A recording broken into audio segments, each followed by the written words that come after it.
বিসমিল্লাহির রহমানির রহিম। উপস্থিত সকলকে আসসালামু আলাইকুম। আজকে আমাদের যে প্রেস ব্রিফিং চলছে একটাই বিষয়, সেই বিষয়টা হচ্ছে গতকালকে এই মাঠে, এই মসজিদের মাঠে, এই জায়গাতেই একটা মানববন্ধন হয়েছে। মানববন্ধন হতেই পারে, সামাজিক বিষয় নিয়ে এই মাঠ নিয়ে একটি তর্ক বিতর্ক চলতেছে। তো এটা সমাধান হবে সামাজিকভাবে, আইনিভাবে। কিন্তু আমরা গতকালকে এটা লক্ষ্য করেছি, কিছু আওয়ামী লীগের দোসর বিগত দিনে ওই সেলিম ওসমান পরিবারের দালালরা দালালি করেছে এবং এলাকার মধ্যে অনেক বিশৃঙ্খলা ভাবে ভূমিদস্যু বা মানুষের অসহায় মানুষের অনেক জায়গা জমি দখল করে খাইছে। আমার প্রশ্ন হচ্ছে একটাই, মানববন্ধন হবে মানববন্ধনের মতো। মানববন্ধন হচ্ছে নিজের ভাব প্রকাশ করা। তো আমরা দেখতে পারলাম কালকে এই মানববন্ধনে একজন মাদক সেবী, একজন মাদক বিক্রেতা বিএনপির নাম নিয়ে বকাবকি করছে। আমার দাবি হচ্ছে একটাই, ওসি মহোদয়ের কাছে আমার দাবি থাকবে, তাকে দ্রুত সময়ের মধ্যে গ্রেফতার করতে হবে।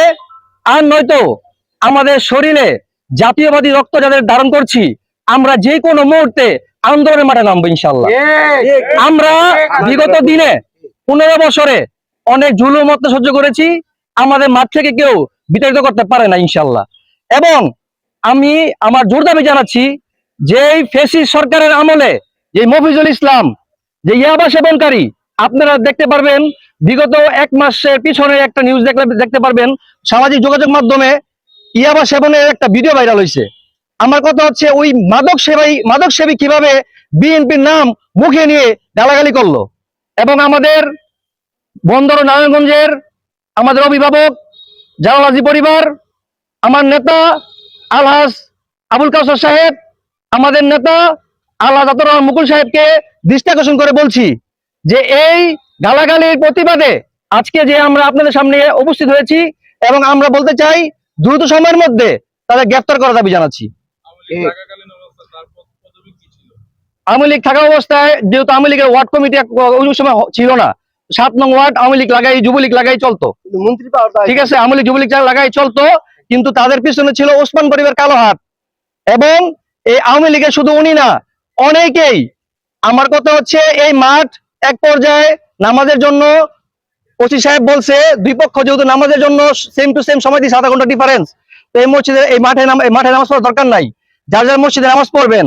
এক পর্যায়ে এসে এই গেটটা বন্ধ করে দেওয়া হইলো বাস দিয়ে, এই গেটটা বন্ধ করে, এবং সেই বন্ধ করছে ওই মফিজুল ইসলাম বন্ধ করছে, সেই গেটটা বন্ধ করার পরে আসার পরে কিছুক্ষণ পরে আবার খুইলা দিল, খুইলা দিয়া জানাজা করার পরে আবার লাগাই দিল গেট। কাল এখানে একটা বিয়ের অনুষ্ঠানের কথা ছিল, অনুষ্ঠানটা করতে দেওয়া হয় নাই। তারা কি বললো, যে এই মাঠে আপাতত কোনো কার্যক্রম চলবে না। আমার কথা হচ্ছে, এই মাঠে যদি কার্যক্রম নাই চলে, তাহলে কেন এখানে গেটে বাস দিয়ে বন্ধ করলো? বন্ধ করার পর বাস খুলে ফেলা আবার জানাজা দিছে, আবার এখানে মানববন্ধন করছে। কিন্তু আমার কথা হচ্ছে, ওনারা গেট দিবে, বন্ধ করবে, ওনারা জানাজা দিবে, ওনারা মানববন্ধন করবে, আর এখানকার মানুষ বিয়ের একটা অনুষ্ঠান করতে পারবে না, এখানে বসতে পারবে না। আপনারা জানেন আমাদের পাশে একটা মাদ্রাসা আছে, এই মাদ্রাসার হুজুররা গত শুক্রবার একজন হুজুর আসছে আমাদের মসজিদ ইমাম সাহেব করে, এবং মাদ্রাসার শিক্ষক, উনিও এই দেয়ালটা ভেঙে আসতে হয়েছে, মাদ্রাসা প্রবেশ করতে হয়েছে, এই উপরে দেয়াল ভেঙে আইসা। আমার কথা হচ্ছে, ওনাদের প্রয়োজনে গেট খুলবে, আর করতে পারবো না, জানতে পারবে না, আমাদের অনুষ্ঠান করতে হয়েছে। দেখেন আওয়ামী লীগের বিগত 15 বছরে মানুষের উপর অত্যাচার করছে, জুলুম করছে। আমার প্রশ্ন প্রশাসনের কাছে একটাই, যে আমরা কি এখনো মাদক সেবীদের কাছে জিম্মে থাকবো? আমরা কি এখনো ওসমানবাদী ফ্যাসিবাদীদের লোকদের কাছে জিম্মে থাকবো? আমাদের কথা হচ্ছে, এই বাংলাদেশ আমাদের সবার। এই বাংলাদেশ বর্তমানে আমরা আমাদের নিজ ভাব প্রকাশ করতে পারবো।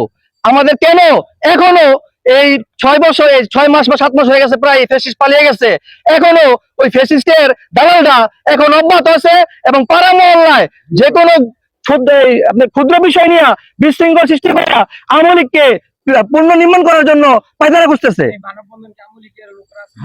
আপনারা ফুটেজ দেখলেই বুঝবেন, এখানে আওয়ামী লীগের বহু লোক ছিল, এখানে বহু লোক ছিল আওয়ামী লীগের, যুবলীগ, স্বেচ্ছাসেবক লীগ। আমাদের এখানে চেয়ারম্যান সাহেব আসছিল, উনি আইসা একটু আগে বলে গেছে যে এই বিষয়টা নিয়ে আমরা বসবো, উনি দায়িত্ব নিয়ে এটা শেষ করে দিবে।